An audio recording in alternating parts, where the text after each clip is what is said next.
Disappear once, watch how fast they respect you. You have been losing power your entire life, and you never even realized it. Every single time you responded immediately. Every time you explained yourself without being asked. Every time you stayed when leaving would have said more. Every time you laughed when nothing was funny. Every time you softened your silence because the room felt uncomfortable, you gave something away. Something most people will never understand the value of. It did not feel like weakness. It felt normal. It felt like being polite. It felt like being present. It felt like participating in the ordinary rituals of human connection. But in reality, in the cold, unflinching reality that Machiavelli understood centuries before our time, it was the silent erosion of your authority. Every unnecessary word, every unearned response, every moment you rushed to fill the silence, you were bleeding. And the world around you watched, and the world around you learned. It learned that you are available. It learned that you respond. It learned that you need to be seen, heard, acknowledged, and understood. And the moment the world learns that about you, it stops fearing you. And the moment it stops fearing you, it stops respecting you. Think about the people in your life who command the most respect. Not the loudest ones. Not the ones who are always present, always explaining, always reacting. Think about the ones who are selective, who appear and disappear on their own terms, who respond when they choose to respond, who withdraw when withdrawal serves their purpose. There is a reason those people unsettle you slightly. There is a reason you think about what they think of you more than you think about what others think of you. There is a reason their approval feels heavier and their silence feels louder than the noise of everyone else.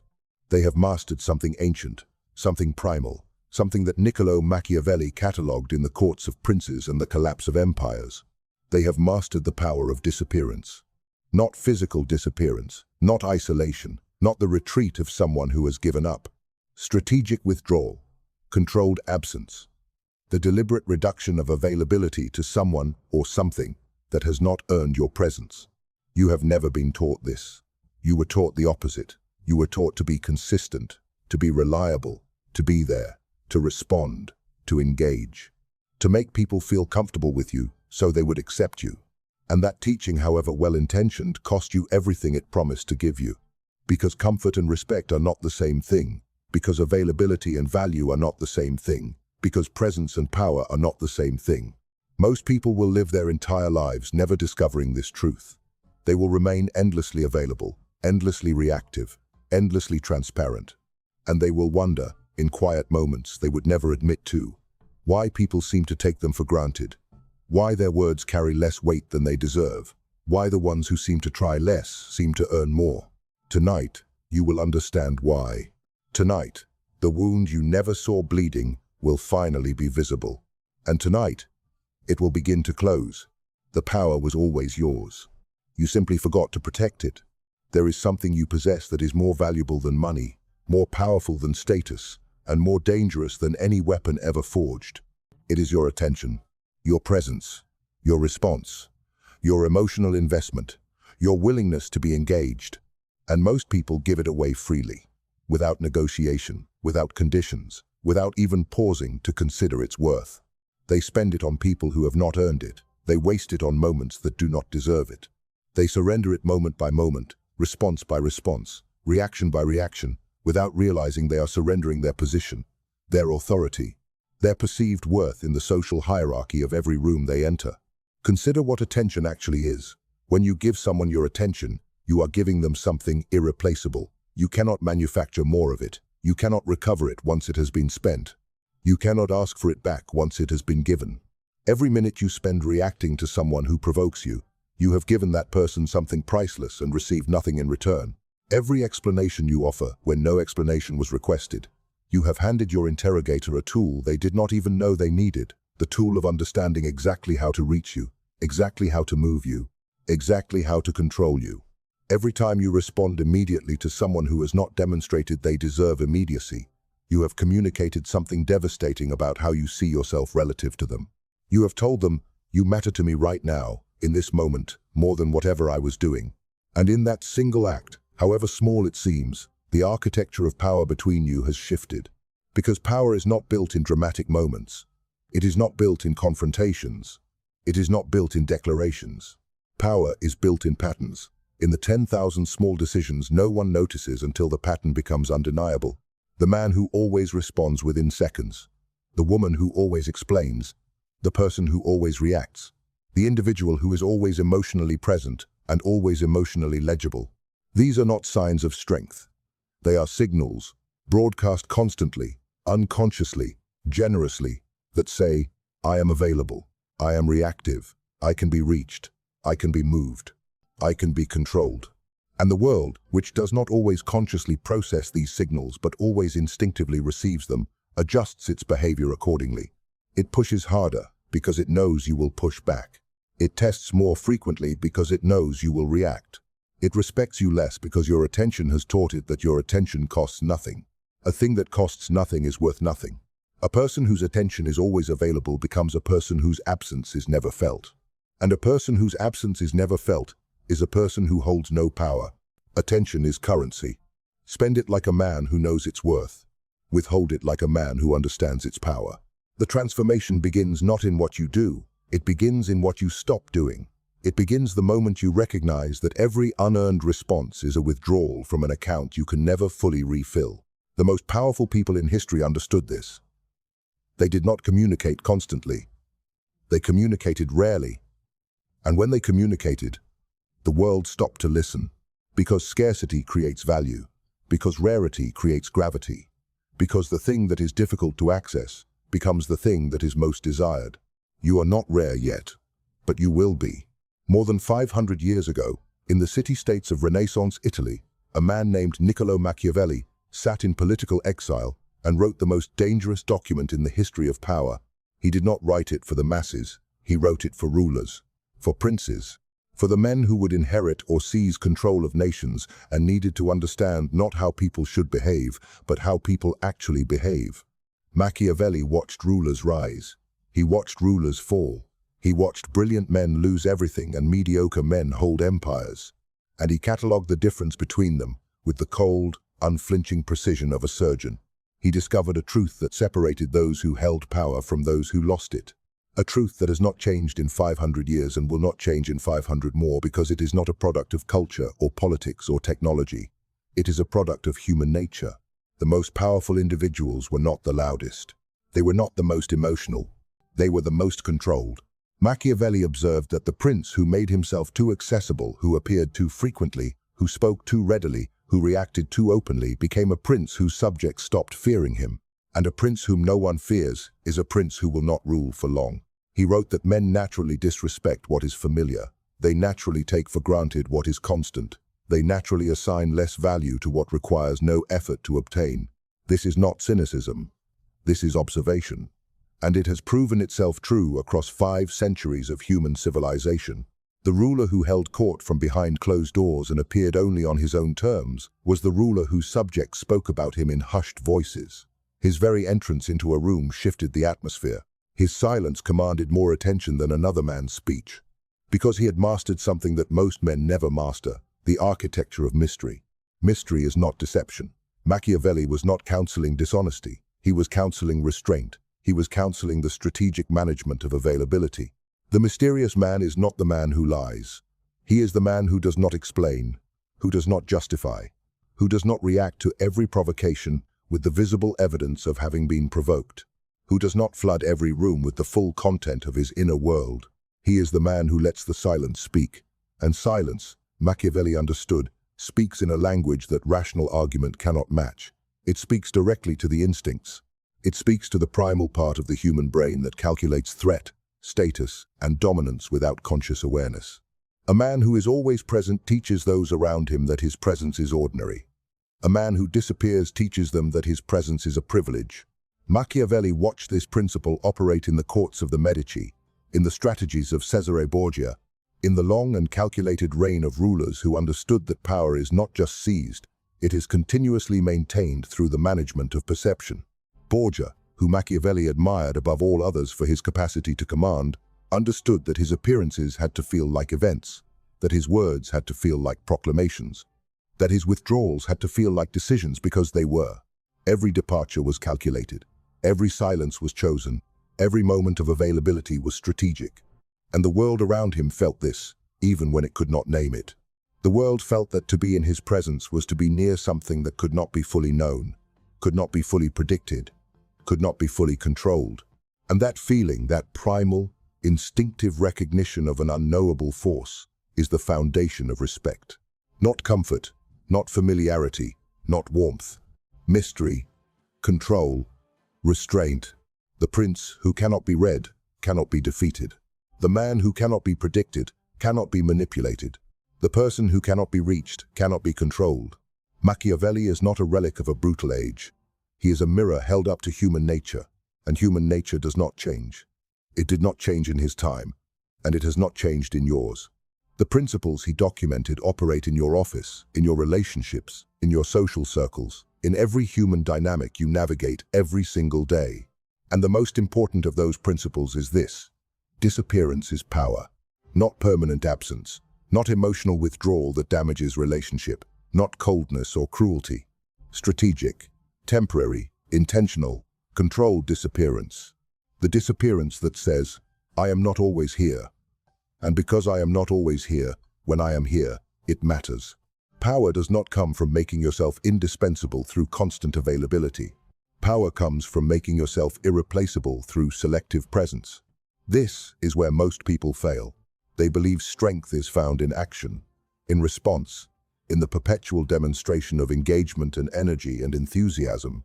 But true strength is found in restraint, in the capacity to act and to choose not to, in the capacity to respond and to choose silence instead, in the capacity to engage and to withdraw with precision. Power is quiet, power is selective, power is controlled. The man who can hold his tongue when provoked is more powerful than the man who wins every argument. Because the man who wins every argument has shown his hand, has shown that he can be drawn out, has shown that he values victory over strategy. And a man who values victory over strategy is a man who will eventually be outmaneuvered. The woman who does not rush to be seen in every room, who does not perform constantly, who does not need to be acknowledged to feel secure, that woman walks through the world in a way that others cannot replicate, because they are performing. And performance can be analyzed, predicted, and dismissed. What cannot be analyzed cannot be dismissed. What cannot be predicted holds power over the predictable. This principle is not complicated, but it is extraordinarily difficult to execute because it requires something that modern culture actively trains out of us: patience, restraint, the ability to tolerate discomfort without immediately relieving it. We live in an age of immediacy, instant communication, instant response, instant validation. We have been conditioned to believe that presence means value, that speed means importance, that silence means absence. But presence without scarcity has no weight. Speed without strategic timing has no force. Silence, true, chosen, deliberate. Silence is not absence. It is statement. When a powerful man does not respond to a provocation, it is not because he did not hear it. It is because he decided it was beneath his reaction. And that decision, visible in his stillness, legible in his composure, communicates more about his position in the hierarchy than any words could have. He has not ignored the provocation. He has absorbed it, processed it, and categorized it as unworthy. And the entire room has watched him do that. And the entire room has learned something about him. The same principle operates when you stop being immediately available, when you begin to respond on your schedule rather than on the schedule of whoever contacted you. When you stop attending every gathering, every call, every demand on your energy, people begin to notice.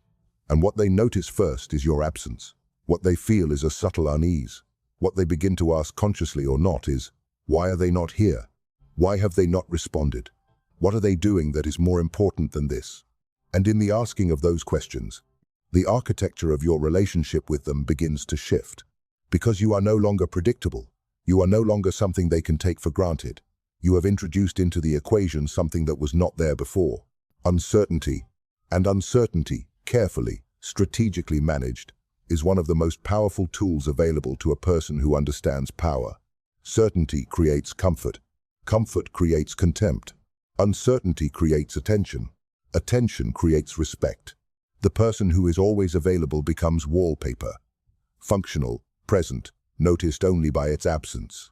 The person who is selectively available becomes a gravitational force. Their presence means something because their absence is felt. You have lived your life as wallpaper. Not because you are unworthy of more, but because no one taught you the principle. Now you know. And knowing is the beginning of transformation. When you disappear, when you reduce your availability, when you respond less frequently, when you create space where there was once constant contact, something happens inside the minds of those around you. Something they will never admit to, something they may not even consciously recognize. Their brain begins searching for answers. The human mind is a pattern recognition machine. It is designed, at its deepest biological level, to detect changes in the environment and assign them meaning. When a pattern that has been consistent suddenly changes, the mind interprets that change as significant. If you have always been available and you suddenly are not, that change registers. It triggers a search process, a need to understand. Their certainty becomes uncertainty. Their confidence becomes doubt.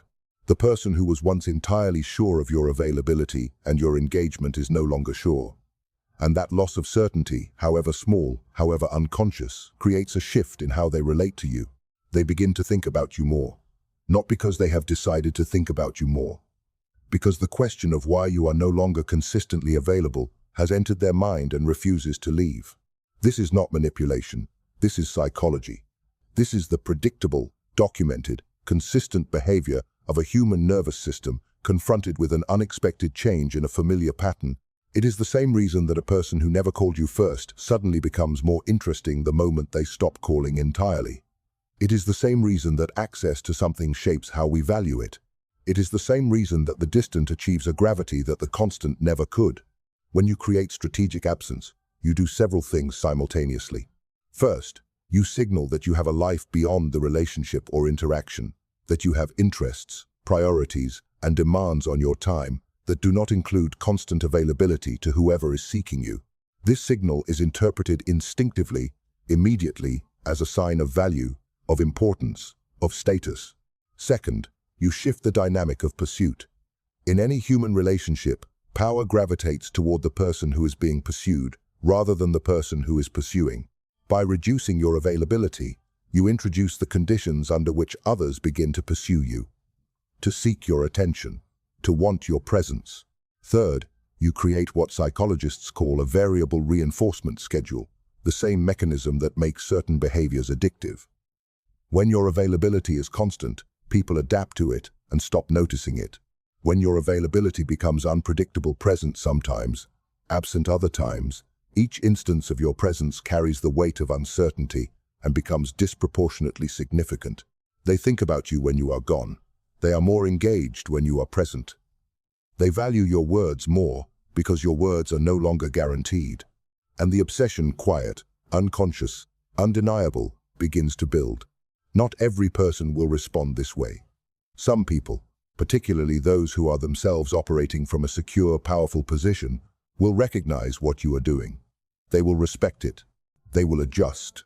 But most people, the people who have not studied power, who have not understood these dynamics, who are operating on instinct and conditioning, will feel the pull and not understand its source. They will find themselves thinking about you at unexpected moments. They will find themselves more attentive when you do engage. They will find themselves, quietly and without full understanding, beginning to treat you differently, with more consideration, with more weight, with something that, if you pressed them to name it, they would call respect, because they no longer feel certain of you, and in the uncertain, something valuable lives. The one who can be fully understood can be fully dismissed. The one who cannot be fully known cannot be fully controlled. Mystery is not weakness dressed in silence. Mystery is power wearing its oldest armor. This is where transformation begins.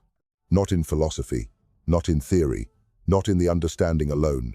Transformation begins in behavior, in the daily, deliberate, disciplined choices that accumulate into a new pattern, a pattern that the world around you reads and responds to differently.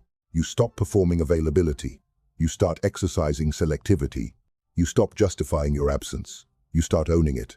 You stop responding immediately to every message. You start responding when response serves a strategic purpose. You stop attending every social event, every gathering, every occasion where your presence is assumed. You start choosing where your presence will carry weight because it is not given freely. These are not small changes. They are architectural. They rebuild the foundation of how others perceive you and how you perceive yourself. The practice of strategic silence. Silence is not the absence of something to say. Silence is a statement in its own right. It is the refusal to be drawn out, the refusal to react, the refusal to give the person or situation the satisfaction of your visible engagement. In conversation, strategic silence means allowing pauses to exist without rushing to fill them. It means responding to provocations with stillness rather than counterattack. It means answering questions with fewer words than expected. It means letting the other person speak until they have said everything, and then choosing your response with the precision of a craftsman rather than the desperation of someone who needs to be heard. People interpret silence as confidence, as judgment, as a depth they cannot fully see, and what cannot be fully seen cannot be fully controlled. The practice of delayed response. Every time you respond immediately to a message, a call, a request, you communicate your position relative to the person sending it. You communicate.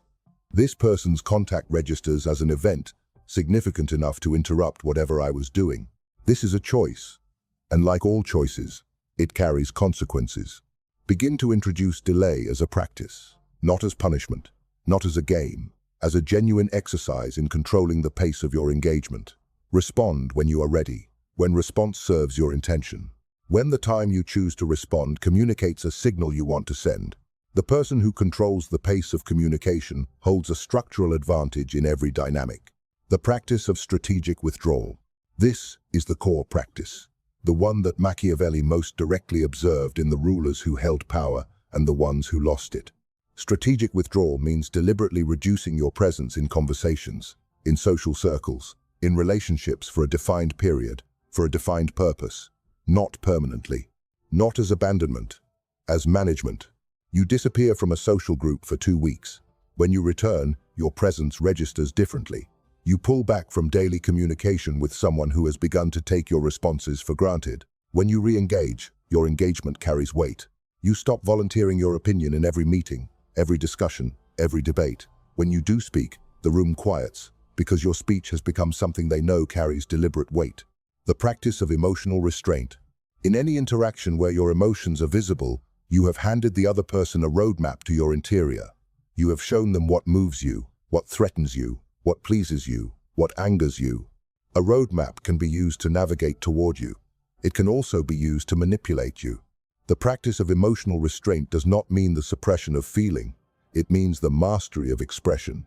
You feel what you feel, but you choose deliberately, with discipline, what you reveal and when. The face that does not react freely is a face that commands attention. Because people cannot help but search for the reaction, they cannot help but want to be the one who finally cracks the composure. And in that wanting, they have already surrendered something. Become the variable in every equation. Become the force that cannot be fully calculated. Become the presence whose absence is felt. There are people who will try to break this discipline, not because they understand what you are doing, most of them will not, but because the change in your behavior disturbs them. Because the person who was once predictable, once easily read, once always available, has become something they cannot fully calculate. And what cannot be calculated feels threatening. Know your enemies, not as people to destroy, but as patterns to recognize, as forces that will test your discipline and demand your mastery. The provocateur. This person exists on your reaction. They have learned, through the years of your old behavior, that you can be drawn out, that an insult, a challenge, a cutting remark, a piece of public criticism will produce from you a response. And response, any response, whether angry or defensive or even measured, is what they need, because your response confirms their significance. It says, "You matter enough to me that I cannot maintain my composure in your presence." The provocateur survives on your emotional energy. Every time you react, you feed them. Every time you maintain silence in the face of their provocation, you starve them. And a starved provocateur does one of two things. They escalate, becoming increasingly visible in their desperation for your reaction, which exposes them to others and removes their social power. Or they retreat, because the dynamic that sustained them has been dismantled. Do not react. Do not explain. Do not defend. Witness the provocation with the stillness of someone who has already assessed it and found it beneath their attention. Move on without the backward glance. The energy drainer. This person is less malicious, but equally dangerous. They are the individual whose every interaction requires a full expenditure of your emotional resources. The constant conversation, the perpetual need, The endless loop of problems that are never solved because they function as a mechanism for claiming your attention rather than as genuine challenges seeking genuine solutions. You know who they are, because you leave every interaction with them feeling depleted, drained, emptied of something you cannot immediately name but can absolutely feel. That feeling is not sensitivity, it is data. It is your own internal system, recognizing that an exchange has occurred, your energy for their relief, and that the exchange was not balanced. Strategic withdrawal from the energy drainer is not cruelty, it is preservation. The protection of the resource, your attention, your emotional energy, your presence that powers every other aspect of your life, and your authority. The guilt architect. This is perhaps the most insidious enemy of your silence, because they operate through the emotions that your training has made most powerful. Guilt, obligation, and the fear of being perceived as cold or uncaring. When you reduce your availability, the guilt architect will feel it and name it. They will describe your strategic withdrawal as abandonment, as selfishness, as a character failure. They will say, "You used to be different. You have changed. I do not know who you are anymore." And part of you, the part that was trained to need approval, to need acceptance, to need to be seen as good by the people around you, will feel the pull of that accusation. Understand this. The guilt architect is not wrong that you have changed. They are wrong about what the change means. They are interpreting a move toward power as a move away from them. And they are not entirely incorrect. But their discomfort with your growth is not evidence that your growth is wrong. A person who requires your constant availability to feel connected to you does not have a relationship with you. They have a dependency on your behavior. That is not a relationship to protect. It is a pattern to outgrow. The casual dismisser. This person will respond to your withdrawal with indifference, with the casual observation that you have become unavailable, expressed in a tone that suggests they could not care less. Do not be deceived. The casual dismissal is often the loudest signal of impact. The person who genuinely does not care does not comment. The person who comments while performing indifference has already revealed that they noticed, that it registered, that it mattered. Let the dismissal pass without response. Your silence in return is its own statement. You are not responsible for their discomfort with your discipline. You are responsible only for your own authority. Protect it accordingly. Your emotions will resist this transformation. Not because they are weak, because they are powerful. Because they are the accumulated product of decades of conditioning, of social training, of reward systems that taught you that engagement earns approval, and approval means safety. They will demand reaction. They will demand expression. They will present every silence as a missed opportunity, every withdrawal as a potential loss, every moment of controlled restraint as a betrayal of authenticity. But power demands discipline, and discipline is not the suppression of emotion. It is the mastery of the relationship between emotion and action. Emotion is information. The anger you feel when provoked tells you something. The anxiety you feel when withdrawing tells you something. The discomfort you feel when choosing silence in a moment that demands, it tells you something real about where your conditioning is most powerful, where your patterns are most entrenched, where the work of transformation is most needed. The untrained person receives emotion and immediately converts it to action. Anger becomes reaction. Anxiety becomes explanation. Discomfort becomes accommodation. The trained person receives emotion, pauses in the space between reception and response, and makes a choice. Not always the choice that feels most natural. The choice that serves their intention. This pause, this fractional, sometimes agonizing space between feeling and acting, is where all mastery lies. Machiavelli understood this. He observed that the princes who fell were not the unintelligent ones. They were often brilliant men. They fell because their emotions, pride, fear, desire for immediate validation moved faster than their strategic thinking, because they reacted when they should have calculated, because they responded when they should have withdrawn. The training of internal discipline is not a single event, it is a practice. It is what you do the morning after you failed at it. It is the next conversation, after the one where you reacted when you meant to hold your composure. It is the consistency of returning, again and again, to the intention. The daily practice of restraint. Begin each day with the intention of at least one strategic silence. One moment where you would ordinarily speak, react, or explain, and you choose instead to hold your position, to let the moment pass, to observe rather than participate. It will feel uncomfortable. It will feel like failure in the moment. The discomfort is the sign that you are operating outside the old pattern. The discomfort is progress. The cultivation of composure. Composure is not the absence of feeling. It is the face you choose to show the world regardless of what you feel inside. It is the deliberate management of your external presentation in the presence of internal turbulence. Practice it, in small moments first, in low-stakes interactions. Train yourself to observe your emotional reactions as if from a slight distance, not suppressing them, but not being governed by them either. Over time, the distance increases, the pause lengthens.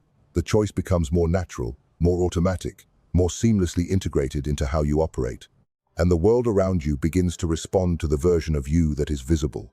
The composed, deliberate, unhurried presence. The person who does not seem to need anything from the room. The person who seems to have access to a source of calm that others cannot locate.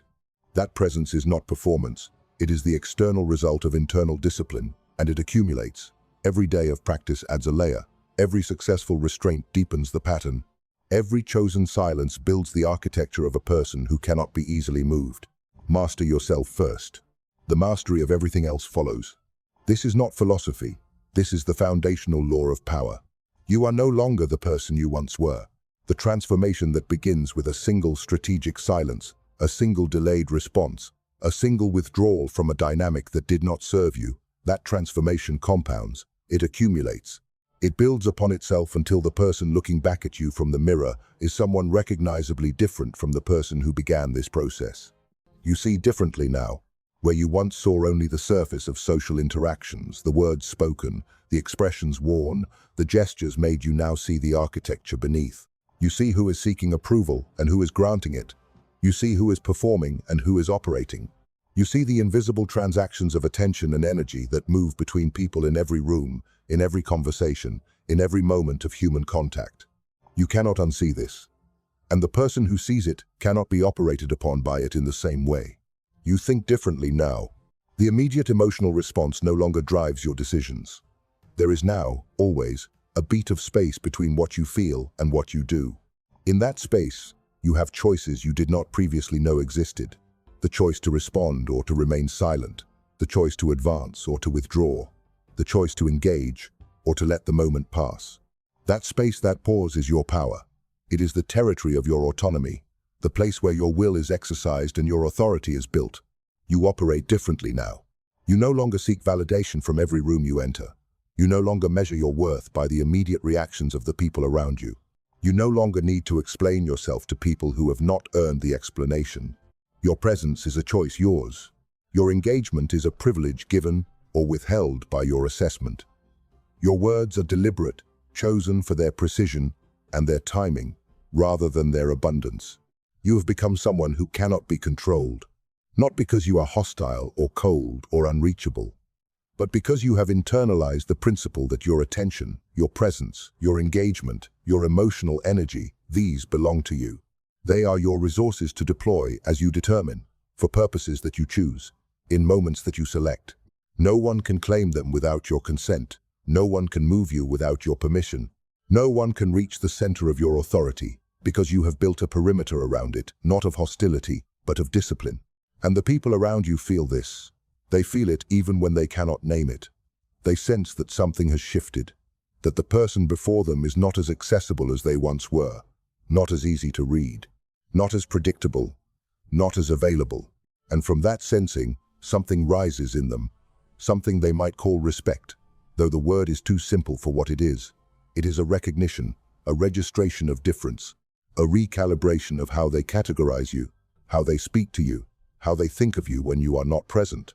You have become the person whose absence is felt. You have become the person whose words carry weight because they are not given freely. You have become the person that Machiavelli described in the courts of the powerful, not the loudest, not the most emotional, not the most available, the most controlled. And control, true, disciplined, practiced, strategic control, is where all power ultimately lies. You are no longer the person who bleeds silently. You are the person who decides when to speak, when to vanish, and when to return. And the world adjusts to you now, not the other way around. From this moment forward, everything changes. Not because you have been given new information, but because you have received ancient truth in a form your mind can now use. Because the principles that Machiavelli observed in the courts of Renaissance princes, that have operated through every era of human civilization, that have separated the powerful from the powerless, in every culture and every context, those principles have now entered your understanding. And understanding, when it is genuine, is irreversible. You no longer react impulsively. Every provocation that once would have drawn you out now presents itself to you as a choice, a test, an opportunity to demonstrate to yourself and to whoever is watching that your composure is not situational, that it does not depend on favorable circumstances, that it is a permanent quality of who you have become. You act strategically, with the patience of someone who has internalized that power is not built in single dramatic moments but in the accumulation of 10,000 small, disciplined choices that no one notices until the pattern becomes impossible to ignore. You protect your power. You recognize your attention for what it is, your most valuable resource, and you allocate it with the precision and the deliberateness of someone who understands its worth. You give it to what deserves it. You withhold it from what does not. You stop spending it on people and moments and reactions that drain you without return. You protect your attention. Every time someone attempts to claim it through provocation, through guilt, through the assumption of your availability, you pause, you assess, you choose. Sometimes you engage. Often you do not. Always you decide. You protect your mind against the noise of constant input, against the social conditioning that equates availability with worth, against the old patterns that trained you to seek approval, to explain yourself, to react, to accommodate, to make yourself smaller so that others could feel comfortable in your presence. You will not always succeed.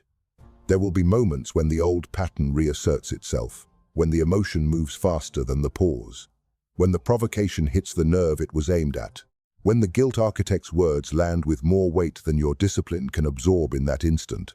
These moments are not failures. They are the data of your training, the information about where your discipline is still developing, the markers on the path that show you where to return tomorrow. Because this is not a single transformation. It is a practice, a lifelong commitment to the ongoing refinement of your authority, your composure, your strategic intelligence. Machiavelli did not write the prince as a destination. He wrote it as a map, and maps require travelers who keep walking.